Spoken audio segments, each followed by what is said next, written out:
Hi, how's it going?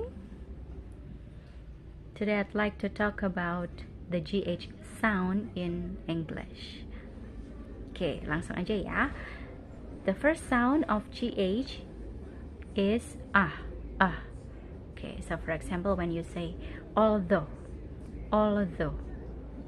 and then though, although, though, and through, the sound. Okay.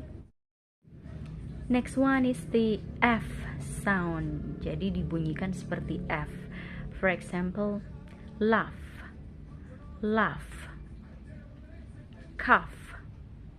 cough, tough,